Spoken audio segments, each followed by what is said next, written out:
Mario Rivadulla presenta Teledebate con Ramón Reyes y Alex Jiménez. Informativo, orientador, veraz.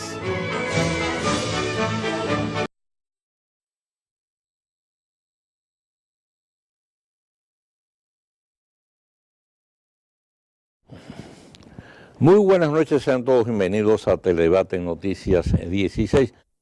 Toda la teleaudiencia a través de este canal y los canales 16 de Tricón, 17 de Win Telecom, 18 de Claro y una amplia red de telecables en el interior del país.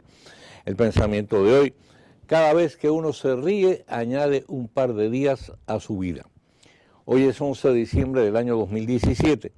¿Qué ocurrió este día? En el año 1918 nació el notable escritor, historiador y disidente ruso Alexander Solzhenitsyn. Por sus ideas liberales, el régimen soviético lo deportó a Rusia Central, donde escribió su primera novela. En 1969, la Unión de Escritores de la Unión Soviética lo expulsó por denunciar la censura oficial a varias de sus obras. Posteriormente fue deportado a Alemania y privado de la ciudadanía soviética por su obra El archipiélago Gulag, donde denunció los métodos de la policía política y el cruel sistema de prisiones. En 1990, durante el periodo del Glasnost, recuperó su ciudadanía, fue rehabilitado y regresó a Rusia, donde falleció a la edad de 89 años en Moscú el 3 de agosto del año 2008. En el año 1970 le fue concedido el Premio Nobel de Literatura. Entre sus obras más notables figuran El primer círculo, El pabellón de cáncer y Un día en la vida de Iván Denisovich.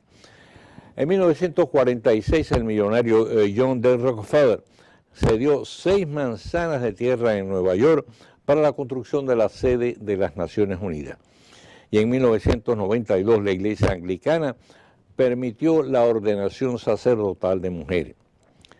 Tirando a fondo, oportuno y atinado el reclamo de Monseñor Fausto Ramón Mejía Vallejo de la necesidad cada vez más urgente de profundizar la educación en valores como garantía de la paz social e instrumento eficaz para prevenir y combatir la corrupción.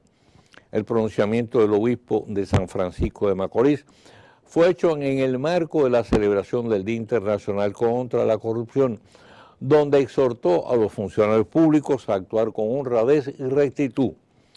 No importa el puesto que deban asumir, pero igual cuando tengan que dejar el cargo, háganlo con gallardía y no se dejen romper nunca el fémur espiritual para que la corrupción no entre nunca en sus vidas, expresó. El alto dignatario católico afirmó que la calidad en nuestro país y en toda la función pública debe ser la política entendida como ejercicio para la búsqueda del bien común. Oportuno revivir las sentenciosas palabras de Juan Pablo Duarte cuando postuló que después de la filosofía, la política era la actividad más noble a que podía dedicarse el hombre. Esta, bien entendida, con la finalidad de servir al país, jamás de servirse de ella como medio doloso de enriquecimiento personal. Y todo parece indicar que hay una mucha mejor disposición de que prospere el diálogo entre la directiva del Colegio Médico, encabezada ahora por su nuevo presidente Wilson Roa, y la ministra de Salud Pública Altagracia Guzmán y el director nacional de Salud Rodríguez Monegro. Lo sensato es revisar el convenio anterior firmado artículo por artículo para establecer de manera nítida cuáles se han cumplido y cuáles no y en qué medida. Hay que insistir en que lo más importante debe ser preservar la atención hospitalaria a favor de los pacientes de escasos recursos. Y aunque seguramente serán apeladas, el solo hecho de que se haya producido una sentencia condenatoria en el tan dilatado expediente del exalcalde y el ex encargado de nómina de San Francisco de Macorís envía una señal muy alentadora de que en lo adelante los casos de comprobada corrupción no escaparán indemnes a la acción de la justicia. El primero tendrá que pagar 5 años de prisión, mientras sobre el segundo recae la carga más pesada, pues fue condenado a 8. Tendrán que pagar además sendas indemnizaciones de 5 y 10 millones de pesos. Queda pendiente, sin embargo, disponer el embargo de los respectivos bienes para en lo posible cubrir el desfalco de 400 millones de los fondos municipales. Aquí aplica el refrán de que la justicia tarda pero llega. Sucederá lo mismo en los casos de la Odebrecht, los Tres Brazos, el CEA, el Darío Contreras y la ONSA. Como en años anteriores, se sigue manteniendo la cuestionada norma de liberar de horario el consumo de bebidas alcohólicas en la época navideña. Tal disposición resulta más contradictoria en el mes de las festividades cristianas, sobre todo en los choferes que manejan pasados de trago, cuando hay más gente circulando en las vías públicas y en los centros de diversión donde con frecuencia aparece algún necio, a quien el exceso de alcohol le da por convertirse en vaquero y protagonizar hechos de violencia, en especial si porta armas con o sin permiso.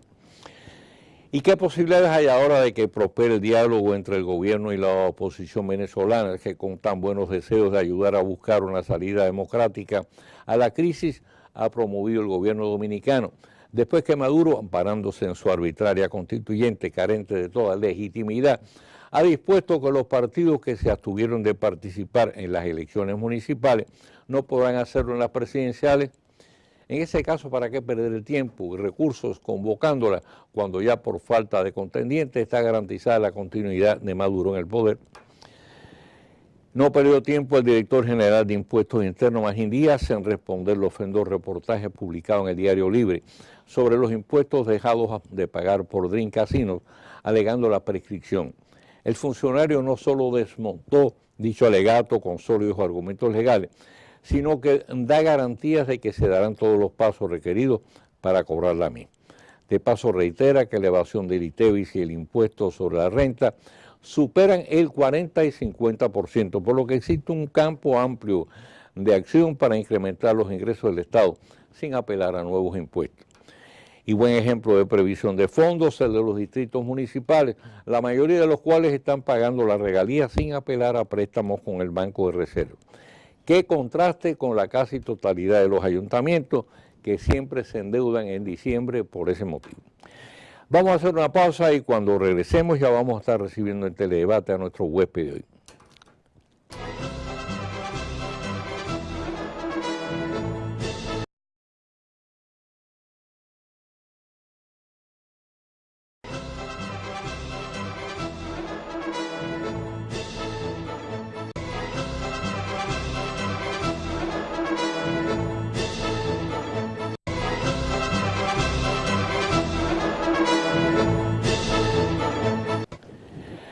Bueno, pues nos honramos hoy con tener en Teledebate a un querido colega, comunicador de muchos años, de mucha experiencia, de mucho prestigio, licenciado Luis José Chávez. Luis José Chávez, que es presidente de Adonpretur. Adonpretur es la Asociación Dominicana de Prensa Turística, pero además es vicepresidente de la Asociación Dominicana de Periodistas y Escritores, del APE, ¿no? Así que encantado de tenerte por acá.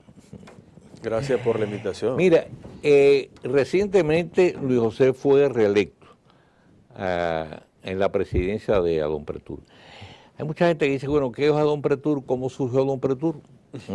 ¿Cuál ha sido la finalidad de Adonpretur? Pero no solamente fui reelecto, sino que además celebramos los 40 años de Adonpretur. De acuerdo. Yo no estaba ahí, en ese reunión. Cuando el Cola Blanca le ganó tenían un reconocimiento para nuestro querido colega Ramón Reyes, que lamentablemente no lo pudo recibir. Sí, porque él fue también un colaborador muy estrecho de siempre Adonpretur. Sí, Ramón Reyes fue fundador. Fue fundador de Adonpretur. Y justamente yo había conversado con él en la víspera del acto. Lo había visitado y había conversado por teléfono justamente el día anterior al acto del 40 aniversario. Y entonces me dijo, yo no me siento bien, pero me estoy preparando para ir. Sí. Tú sabes que él tuvo realmente una afección producto de una intervención quirúrgica que lo postró, bueno, que lo mantuvo bajo postración. Sí. Durante un buen tiempo, varios meses, y la verdad es que hizo un enorme esfuerzo por superar esa situación. Así mismo es, bueno. Y bueno, una baja penosa. Y estaba en actitud de recomponer su vida y de volver a sus actividades habituales. Él Correcto. estaba confiado en eso, bueno, pero sobre el problema que tenía, que era una complicación postoperatoria, bueno, también le vino una afección de tipo cardíaco. Claro. Y ahí perdimos a Ramón. A Ramón. Ya teníamos el pergamino de reconocimiento elaborado, y justamente cuando se hizo el acto del 40 aniversario, en una actividad que contó con la presencia de muchas personalidades vinculadas al sector turístico, tuvimos la presencia de Fran Rainieri, quien ofreció una conferencia magistral sobre los 40 años de Adonpretur y el turismo dominicano. Pues justamente en el marco de esa ceremonia nosotros llamamos, lógicamente, el nombre de Ramón Reyes y entregamos el pergamino. Lo entregamos a un representante del periódico donde él ejerció una de las funciones más importantes en su carrera periodística, en el periódico El Nacional, Fue su director. donde fue director de ese medio. Fue un acto realmente muy emotivo. No contamos con su familia porque era imposible, porque en ese momento se estaban celebrando pues las exequias, pero bueno, de todo modo, en él y a todos los fundadores de Adonpretur, nosotros hicimos un merecido reconocimiento a todos los que contribuyeron a crear un instrumento que ha servido para que los profesionales de la comunicación hagamos un aporte importante a la más importante industria de la República Dominicana. De eso vamos a hablar ahora. ¿Tienes muchos periodistas? Sí, porque cuando se fundó Adonpretur habían 30 y pico de periodistas, pero el turismo en la República Dominicana era solo una promesa.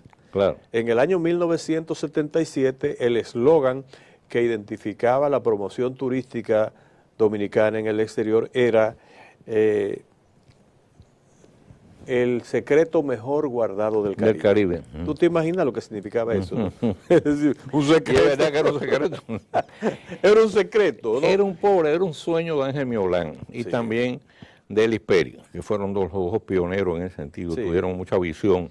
Y Fran Rainieri, que había comenzado la aventura de Punta Cana. Y Fran empezó allá, lógicamente, en Punta Cana, que yo una aventura ir allá en Punta Cana. Que Fran se estaba volviendo loco con el sol de Punta Cana. Bueno, Fran es muy amigo mío, y cuando yo me casé, precisamente, el regalo de boda de él fue ofrecerme una semana allá en Punta Cana, que la pasaba muy bien. Ah, pues fuiste siempre. Sí, pero aquello era muy salvaje, entonces había que ir en avión, después montaron un jeep que iba por un camino de cabra, que yo ando brinco y brinco y brinco, pero bueno, y mire después lo que han llegado, porque Fran, sin lugar a dudas, la visión que ha tenido, la perseverancia que ha tenido, precisamente explica el enorme triunfo que ha registrado en sus negocios de local. Yo me alegro muchísimo porque sencillamente es algo merecido, no le cayó mana del cielo. Yo me sentí muy orgulloso de que él acogiera la invitación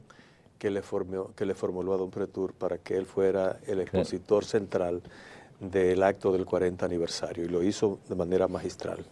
Realmente presentó una panorámica en perspectiva de lo que fue el turismo dominicano en esos 40 años. Ahora, Luis José, ¿cómo tú visualizas ya desde tu punto de vista la marcha del turismo? ¿Vamos a buen ritmo? ¿La meta de los 10 millones tú crees que es alcanzable? ¿Cuáles son a tu juicio las fortalezas y las debilidades todavía de la industria turística? O sea, ¿dónde tenemos que mejorar? Vamos muy bien, sin duda alguna. El turismo dominicano es en este momento el sector mejor posicionado dentro de la región del Caribe. Ahora mismo seguimos encabezando en cantidad de visitantes todo el Caribe, y estamos situados en cuarto lugar en América Latina, solo detrás de México, Argentina y Brasil.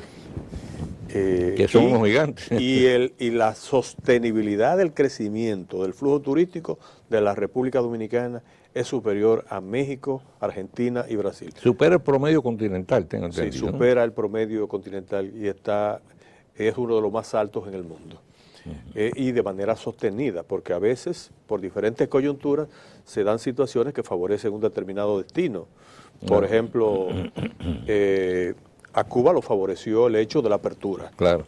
Y le perjudica el cierre, es decir, la ruptura de las relaciones que se habían... O sea, que somos coyunturales. Eso es coyuntural. En algunos casos, por ejemplo, la situación que ha afectado la zona de Turquía, Egipto, el Medio Oriente, pues lógicamente provoca que turistas europeos que tenían planeado visitar esa zona, bueno, porque se desplacen hacia otros destinos.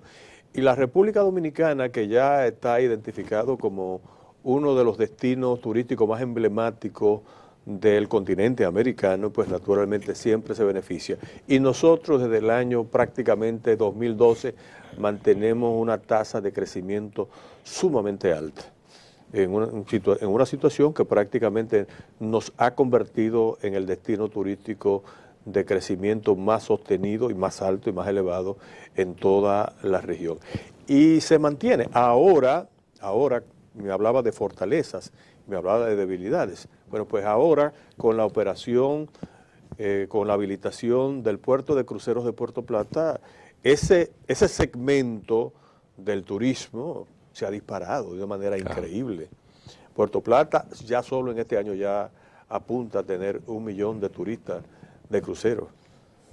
Eso significa prácticamente que ha desbordado las expectativas iniciales. Y ha revitalizado el turismo de Puerto Plata. Y ha revitalizado el turismo de Puerto Plata. Que fue el primer destino. Y como todo tiene un efecto contagio, resulta que no solamente ha crecido el turismo de cruceros en Puerto Plata, también ha crecido el turismo hotelero.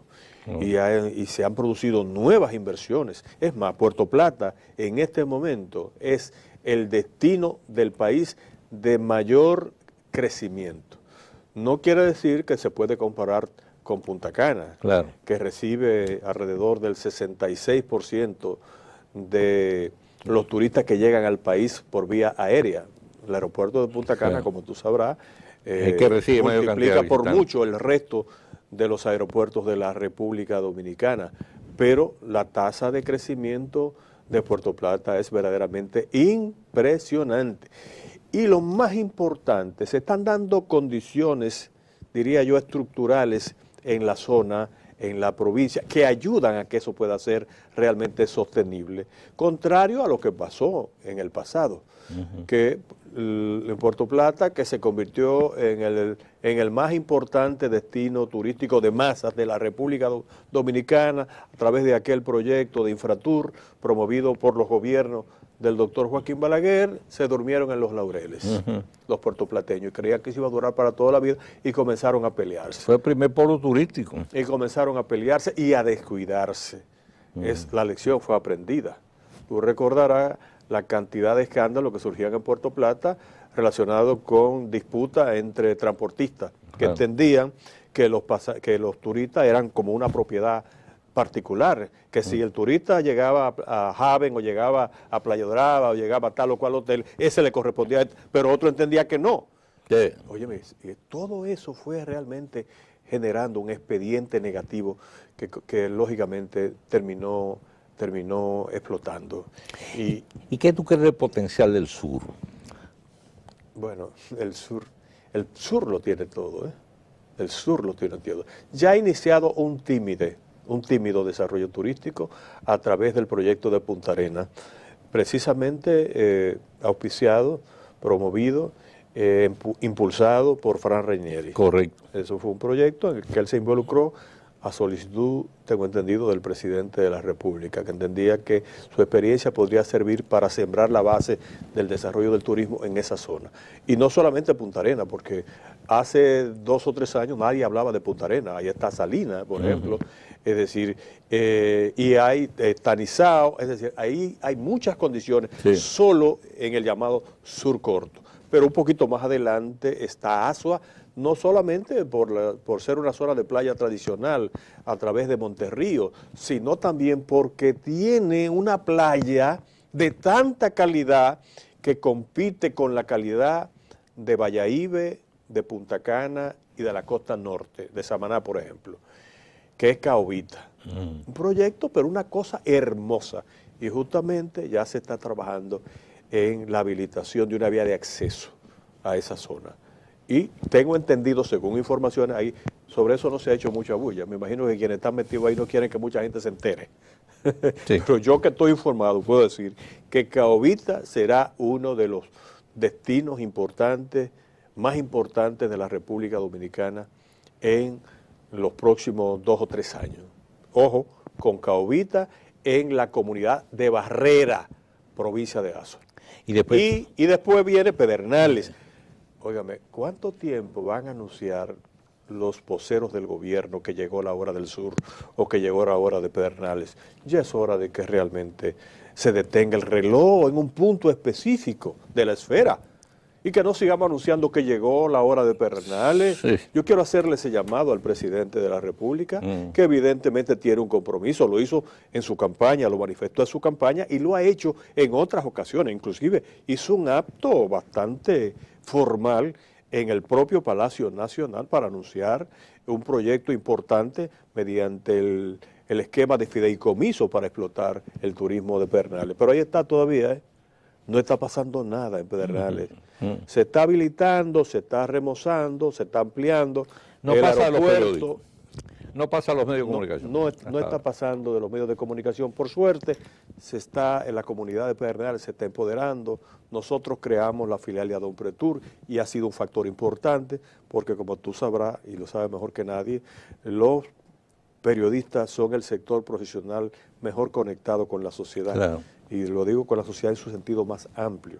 Puede jugar un rol importante si se involucran, no solo en el rol de mediadores de la comunicación, sino también en actividades en lo que ellos puedan promotores un cierto protagonismo. Y lo están haciendo, porque nosotros decimos en Adonpretur que el turismo es la actividad más importante del país. De tan importante que no podemos dejársela exclusivamente al gobierno y a los hoteleros y a los profesionales del turismo. Todos debemos involucrarnos. Porque si el turismo florece, si el turismo crece, si el turismo se potencializa, también crece la economía y las oportunidades de todos los dominicanos. Entonces, involucrémonos. Vamos a hacer una pausa con tu permiso y regresamos.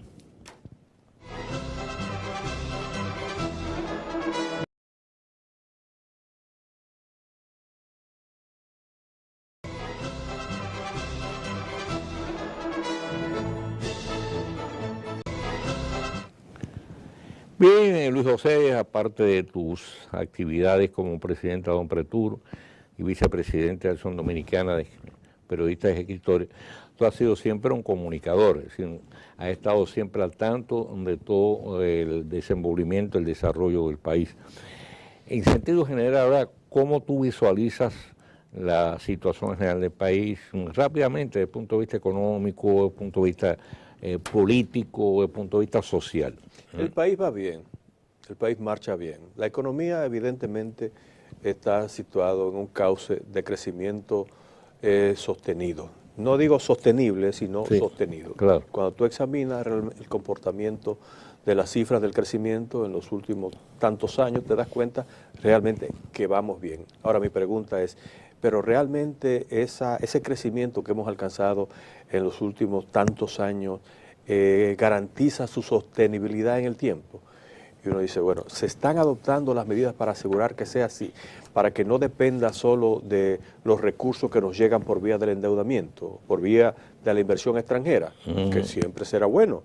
La inversión extranjera siempre será bueno. Claro. Por eso tenemos realmente el florecimiento de los parques de zona franca en la República Dominicana. Por eso también tenemos el crecimiento sostenido también del turismo en nuestro país. La inversión extranjera ha sido buena y contrario a lo que nosotros creíamos en algún momento, o que creía el país de que la inversión extranjera era mala, porque venían a llevarse el patrimonio, los recursos, nuestra riqueza. No, señores. No, nosotros podemos tener todo lo que tengamos desde el punto de vista de la naturaleza bruta, realmente.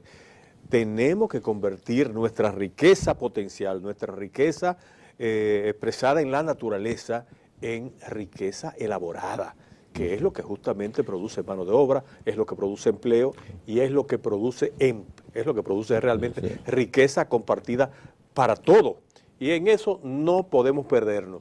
Pero sin embargo, Mario, yo tengo un cierto temor, no en función de lo que puede pasar en el ámbito de la estructura política e institucional del país, sino de lo que está pasando en la sociedad.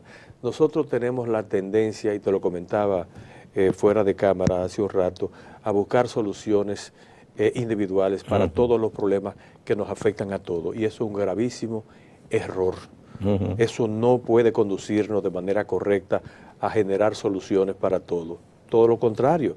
Tú sabes la cantidad de recursos que hemos invertido los dominicanos en la solución, entre comillas, del problema eléctrico. Tú sabes la cantidad de recursos, de millones de pesos y dólares que hemos invertido los dominicanos de manera individual en la adquisición de plantas, de inversores, de equipos para resolver el problema nuestro, el problema particular de cada uno. De seguridad. Y no tenemos la solución todavía. No. Y todavía no tenemos la solución. Y eso es aplicable al tema de la seguridad. En lugar de abogar todo porque el Estado provea una solución colectiva al tema de la seguridad, fortaleciendo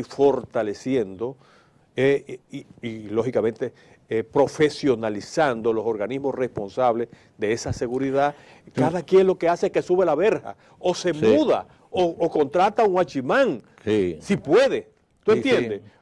O ilumina su casa, pero no, tenemos que salir a la calle, tenemos que buscar soluciones. ¿Tú no crees que eso en parte obedece al hecho de que la gente a través del tiempo se ha decepcionado en el sentido de la capacidad de servicio del Estado para proveer soluciones? Sí, el Estado. Y entonces cada quien ha dicho, bueno, yo tengo que buscar cómo yo resuelvo mi problema. Porque, eso es correcto. Porque llevamos 50 años de apagones. Eso es correcto. Y eso se da también en otros campos importantes de los servicios públicos, en el tema de la educación, en el tema de la salud, en el tema del agua. El transporte. El transporte. Sí. Oye, en este país, yo por ejemplo, y esto lo digo como una digresión, estuve hace un año más o menos en Uruguay. Estuve en Montevideo. Y a mí me sorprendía que en una ciudad con una importante densidad poblacional no había tapones. Ahora, había un autobús, así un transporte colectivo, que se paraba cada 2, 3, 4 o 5 minutos para recoger a los pasajeros.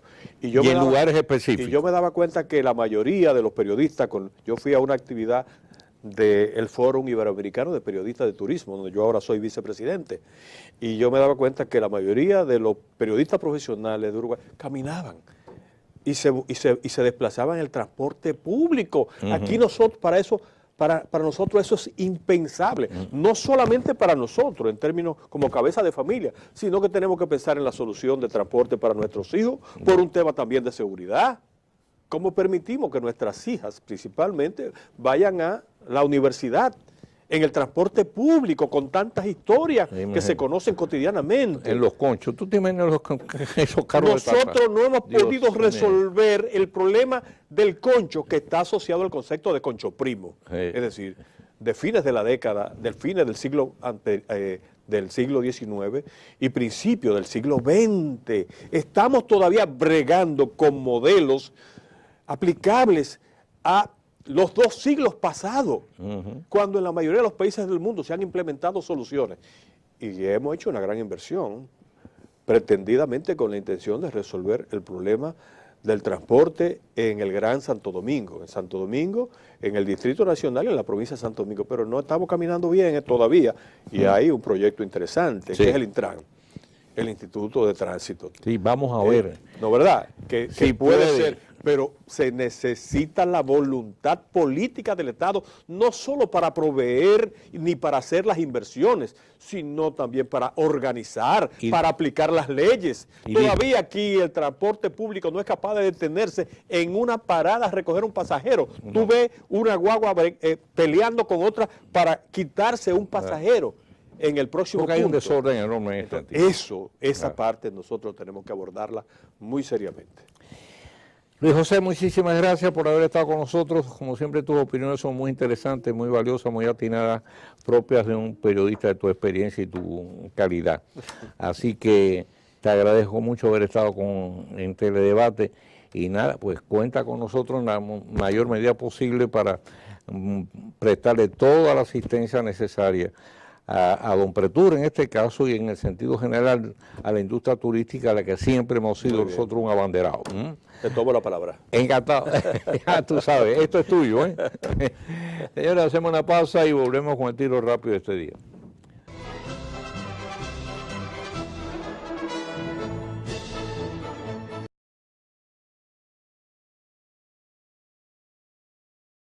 Tiro Rápido con Mario Rivadulla.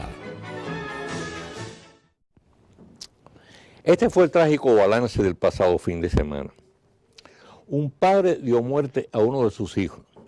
Mientras tanto, un hijo adicto a las drogas, armado de un filoso pico, asesinó a su padre por aconsejarle dejar el vicio, que lo ha convertido ahora en parricida y lo llevará a prisión por gran parte del resto de su vida.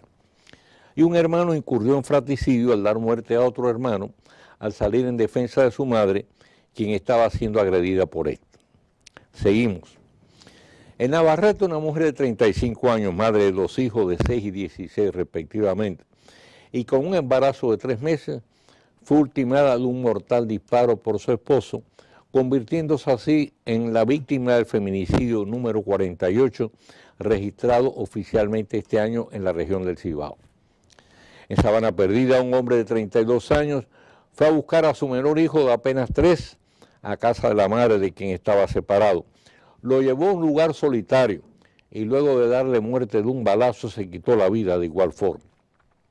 Y antes de eso, después de haber sido apresados por la policía, el autor de la violación y el estrangulamiento de la menor Rosaida Gil, de apenas 11 años, y su cómplice, quien la ayudó a arrojar el cadáver de la infortunada niña en un cañaveral, confesaron el delito. Lamentablemente no es un fin de semana especialmente trágico, sino uno como otro cualquiera, matizado por los distintos hechos de sangre que tienen lugar y que más que la simple impresión son evidencia de una penosa realidad. Y es que nos estamos convirtiendo en un país violento. Y atención, en ninguno de los hechos relatados han intervenido bandas de delincuentes ni peligrosos criminales, lo que da evidencia una vez más de una penosa realidad. Y es, repito, que nos estamos volviendo un pueblo violento. Desde hace mucho hemos venido llamando la atención sobre el hecho de que la violencia social, o sea, la que tiene como protagonistas a los propios ciudadanos, a usted, a mí, al vecino, supera con mucho a la violencia criminal. Esa que en cambio nos estremece cada vez que se manifiesta y se refleja en las encuestas como el principal motivo de preocupación ciudadana. Sin abandonar la lucha contra la delincuencia y el crimen organizado, es hora también de que pongamos mucho caso, atención y freno a la violencia social, esa que en escala creciente generamos nosotros mismos, donde la inclinación al diálogo, a la negociación y al entendimiento, base de la saludable convivencia social, está cediendo el paso a las formas cada vez más violentas a que estamos apelando frente a cualquier conflicto menor, sea la discusión por un parqueo o el menor roce de otro vehículo con el nuestro, o una desavenencia familiar, por simple que resulte. Mañana, si Dios quiere, estaremos de nuevo con ustedes una nueva entrega de Teledebate en Noticias 16. Como siempre, les sugerimos que no se muevan de frente a sus televisores para que puedan seguir disfrutando de la programación de nuestro canal. Y ya más tarde en la noche, pues, recibir la última entrega del informativo de Noticias 16, que los va a mantener muy, pero muy al tanto de todo lo que ocurre de importancia en el país y en el resto del mundo. Por nuestra parte, tengan todos un excelente resto de la noche. Mario Rivadulla presentó Teledebate con Ramón Reyes y Alex Jiménez. Informativo, orientador, veraz.